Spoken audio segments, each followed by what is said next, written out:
Assalamualaikum warahmatullahi wabarakatuh. Terima kasih atas kehadiran mahasiswa dari Universitas Ibnu Khaldun yang telah menyiapkan diri sekaligus berjanji untuk bertemu dengan tim manajemen Zam-Zam Delta dalam rangka menyelesaikan tugas perkuliahan sumber daya manusia. Kami bersilakan. Prinsip itu adalah satu pemikiran untuk mendasari sebuah tindakan dalam rangka mewujudkan satu cita-cita perusahaan. Prinsip dimanapun itu sangat diperlukan, dari mulai tentang berkeluarga, kemudian bekerjasama dalam bisnis, termasuk menjalankan dunia usaha.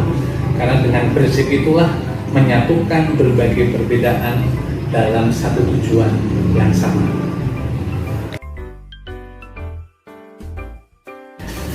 Ketika prinsip sudah dibentuk, sudah dirumuskan, maka perlu disosialisasikan.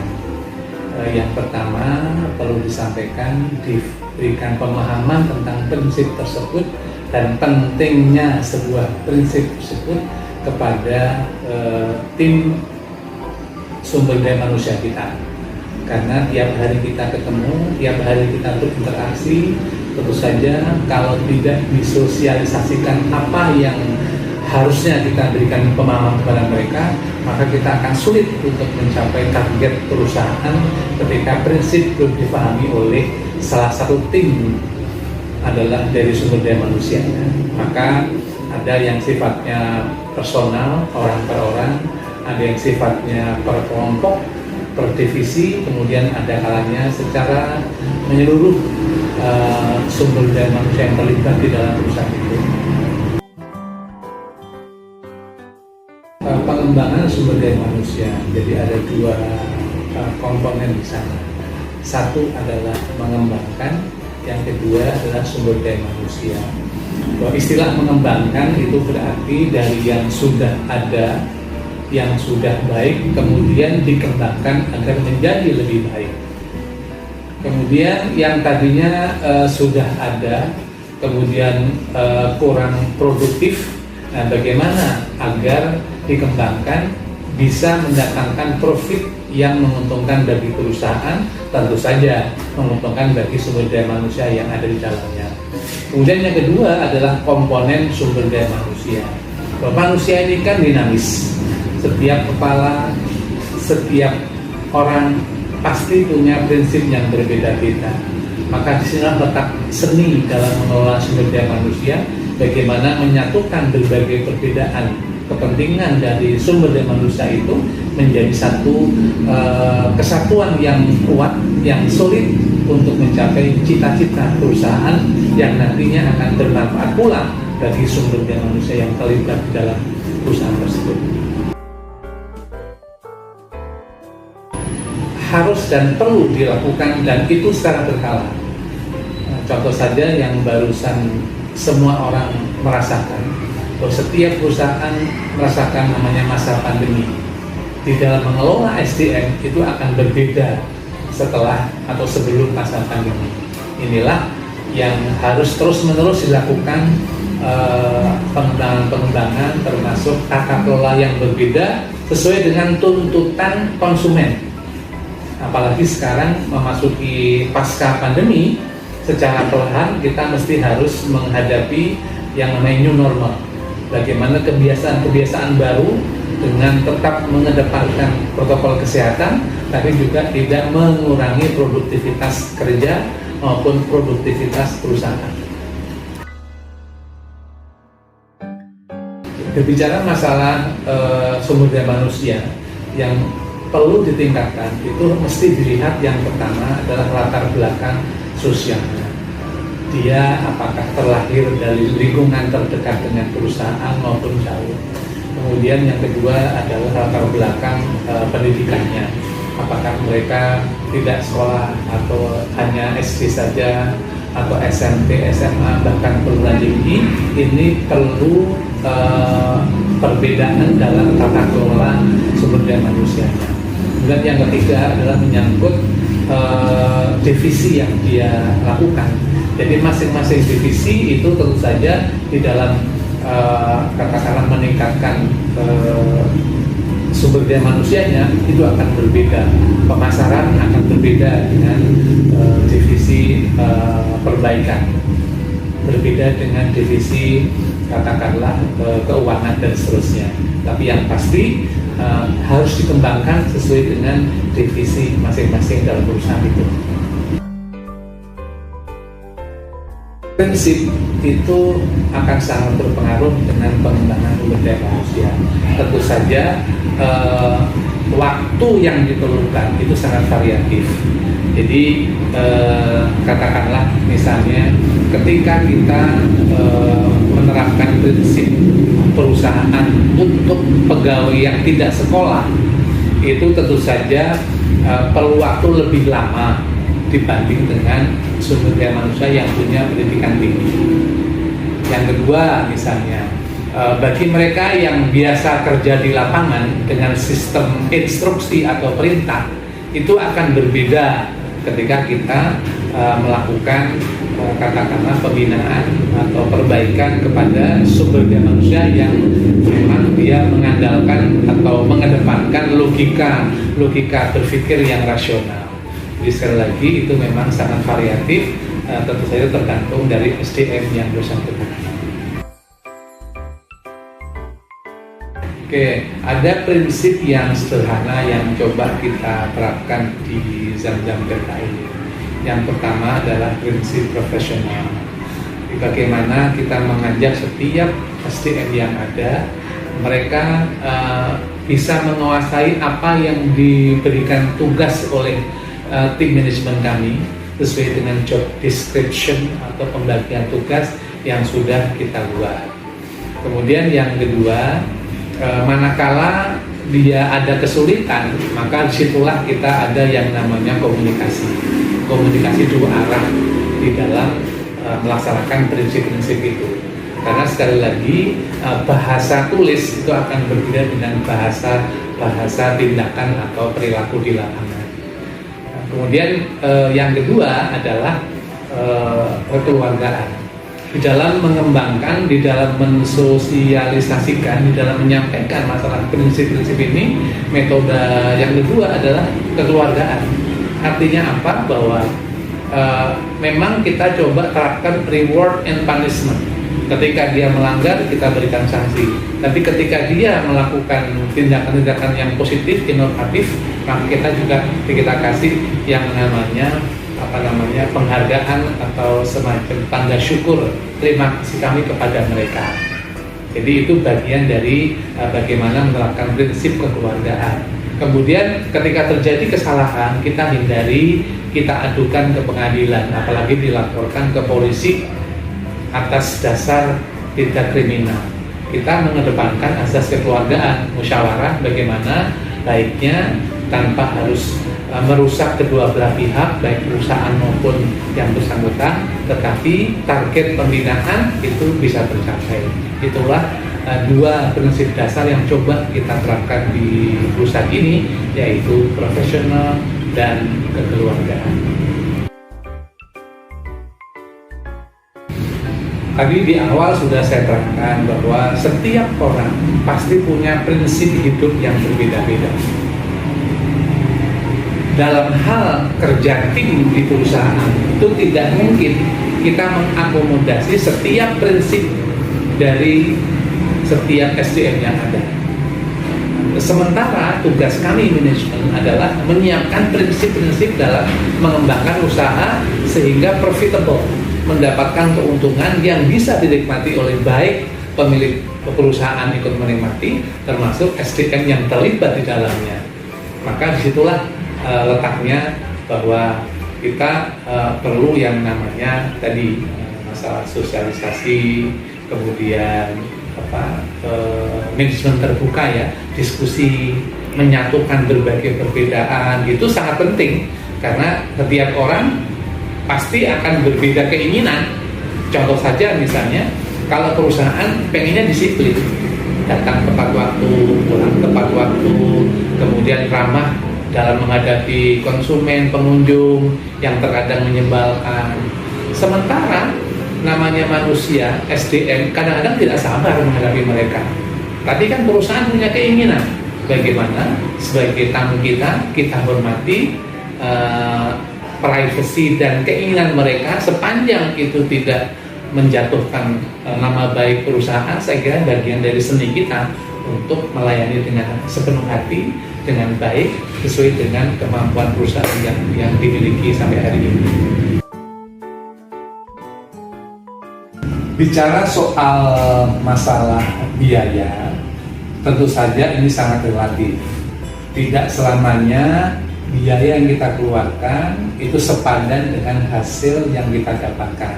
Maka disinilah perlunya sebuah proses.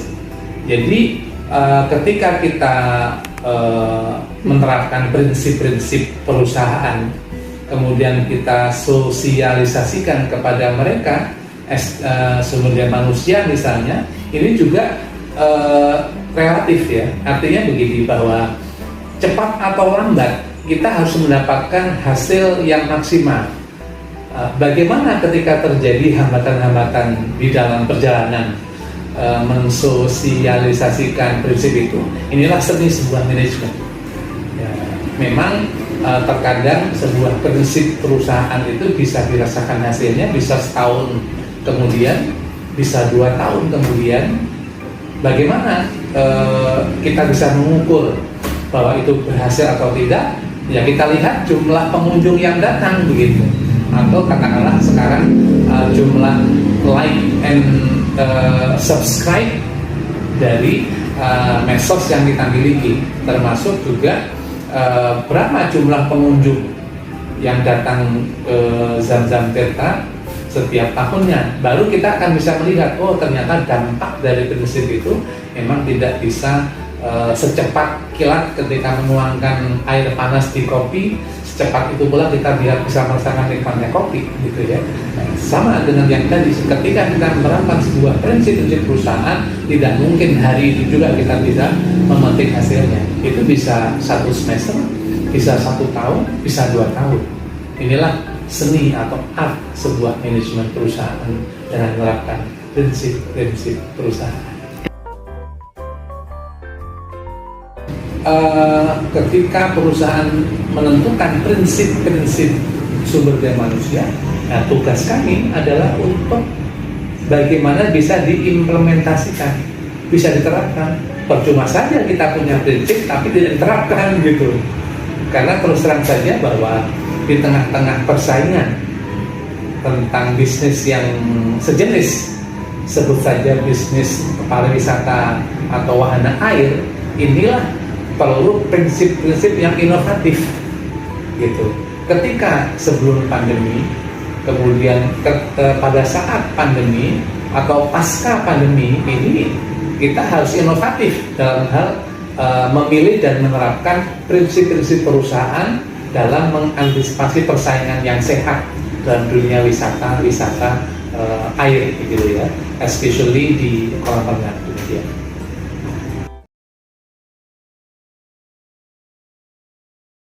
Assalamualaikum warahmatullahi wabarakatuh.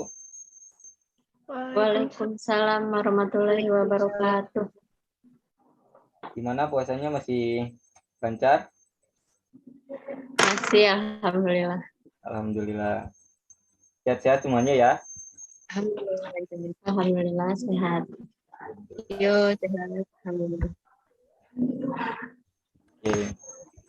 Di sini kita mau diskusi ya. Temanya itu kan prinsip-prinsip dalam pengembangan sumber daya manusia. Nah, dari apa sih prinsip itu? Dari wawancara sebelumnya kan Pak Bambang bilang kalau prinsip merupakan suatu pedoman untuk berpikir ataupun bertindak. Nah, itu kan baru prinsip. Terus kemudian ada pengembangan sumber daya manusia. Pengembangan sumber daya manusia merupakan suatu konsep atau metode untuk meningkatkan kualitas tenaga kerja perusahaan. Nah, menurut teman-teman, apa sih pengertian dari pengembangan sumber daya manusia ini? Kalau menurut Leonard Nadler, pengembangan SDM adalah sebuah rangkaian aktivitas perusahaan yang dilakukan dalam waktu tertentu dan dirancang untuk melahirkan perubahan sikap kepada karyawannya. Itu menurut Leonard Nadler. Jadi, dapat disimpulkan pengembangan SDM adalah suatu rangkaian kegiatan organisasi atau institusi yang dilaksanakan dalam interval waktu tertentu dan didesain untuk melahirkan perubahan sikap, mental, dan keahlian karyawan sehingga mereka mampu menyelesaikan penugasan yang berhubungan dengan peran dan tanggung jawab di masa depan. Lalu, apa itu prinsip pengembangan SDM? Prinsip pengembangan SDM adalah peningkatan efektivitas dan efisiensi kerja masing-masing karyawan di posisi dan jabatannya. Dan juga prinsip pengembangan sumber daya manusia dapat diartikan sebagai peningkatan kualitas, kuantitas, maupun kemampuan kerja karyawan dalam memikul tugas yang akan diambilnya di masa yang akan datang. Ada beberapa prinsip yang penting untuk diperhatikan. Ada motivasi. Pegawai perlu memiliki motivasi yang tinggi agar bisa bersungguh-sungguh dalam mempelajari perilaku, pengetahuan, keterampilan, maupun beradaptasi dengan organisasi. Yang kedua, ada laporan kemajuan. Hasil yang diperoleh dari pengembangan sumber daya manusia dijadikan sebagai bahan informasi untuk membandingkan pegawai pada saat sebelum mendapatkan pengembangan dan pegawai yang setelah mendapatkan pengembangan. Yang ketiga, ada latihan. Melalui program pelatihan, pengembangan sumber daya manusia membutuhkan pengorbanan waktu serta biaya yang besar. Namun, hasil yang diperoleh pun akan lebih efektif sesuai dengan kebutuhan organisasi dan pegawai. Oleh karena itu, pelatihan menjadi program yang lebih efektif dalam pengembangan sumber daya manusia. Yang keempat, ada perbedaan individu. Perbedaan individu di sini itu bukan perbedaan jenis kelamin, status sosial, maupun ekonomi, tetapi perbedaan tingkat keterampilan dan pengetahuan pegawai. Maka dari itu, menyesuaikan kemampuan individu dalam pengembangan sumber daya manusia menjadi salah satu program yang sangat efektif juga. Terus apa ada kendala dalam pengimplementasian pengembangan SDM? Nah, untuk kendalanya ini menurut Hasibuan, faktor-faktor kendala yang biasanya dihadapi yaitu pertama ada peserta pengembangan mempunyai latar belakang yang tidak sama atau heterogen, seperti pendidikan dasar, pengalaman kerjanya, dan usianya. Hal ini akan menyulitkan dan menghambat kelancaran pelaksanaan latihan dan pendidikan karena daya tangkap, persepsi, dan daya nalar mereka terhadap pelajaran yang diberikan berbeda. Kemudian yang kedua ada pelatih atau instruktur. Pelatih atau instruktur yang ahli dan cakap mentransfer pengetahuannya kepada para peserta latihan dan pendidikan sulit didapat. Nah, akibatnya sasaran yang diinginkan tidak tercapai. Terus yang ketiga ada fasilitas pengembangan. Nah, fasilitas sarana dan prasarana pengembangan yang dibutuhkan untuk latihan dan pendidikan sangat kurang atau tidak baik. Misalnya, buku-buku, alat-alat, dan mesin-mesin yang akan digunakan untuk praktek kurang atau tidak ada. Hal ini akan menyulitkan dan menghambat lancarnya pengembangan. Kemudian yang keempat, ada kurikulum yang ditetapkan dan diajarkan kurang serasi atau menyimpang serta tidak sistematis untuk mendukung sasaran yang diinginkan oleh pekerjaan atau jabatan yang bersangkutan. Untuk menetapkan kurikulum dan waktu mengerjakannya yang tepat sangat sulit. Kemudian yang terakhir, yang kelima ada dana pengembangan. Nah, dana yang tersedia untuk pengembangan sangat terbatas, sehingga sering dilakukan secara terpaksa. Bahkan, pelatih maupun sarananya kurang memenuhi prasyarat yang dibutuhkan. Kurang lebihnya seperti itu menurut Hasibuan mengenai faktor-faktor kendalanya. Kurang lebihnya seperti itu mengenai tema kita hari ini, yaitu prinsip-prinsip dalam pengembangan sumber daya manusia. Kira-kira teman-teman sudah mulai sedikit paham kali ya? Oke, saya anggap Paham. Paham. oke. Mungkin hanya itu aja ya. Semoga kita semua bisa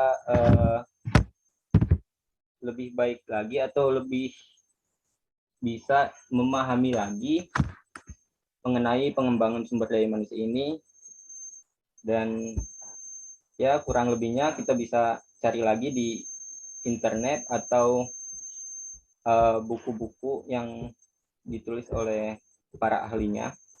Terima kasih teman-teman yang udah menyempatkan waktunya untuk berdiskusi bersama-sama ini. Wassalamualaikum warahmatullahi wabarakatuh. Waalaikumsalam warahmatullahi wabarakatuh. Terima kasih atas kepercayaan yang diberikan dari Universitas Ibnu Khaldun yang telah menyempatkan waktunya dan menugaskan mahasiswa untuk datang dan ketemu dengan tim manajemen Zamzam Tirta, termasuk saya di dalamnya dengan Bambang Mandiri. Dan pesan kami bahwa ketika Anda sudah mendapatkan mata kuliah pengembangan sumber daya manusia, itu bagian dari aset yang Anda miliki. Harapannya dengan melihat satu prinsip perusahaan Zamzam Tirta ini, itu menjadi hasanah pengetahuan Anda, manakala suatu saat Anda bekerja, manakala Anda suatu saat menjadi seorang pemimpin, maka tentukanlah prinsip yang bisa bermanfaat bagi perusahaan, bagi Anda, dan juga bagi karyawan atau sumber daya manusia yang Anda miliki. Terima kasih. Wassalamualaikum warahmatullahi wabarakatuh.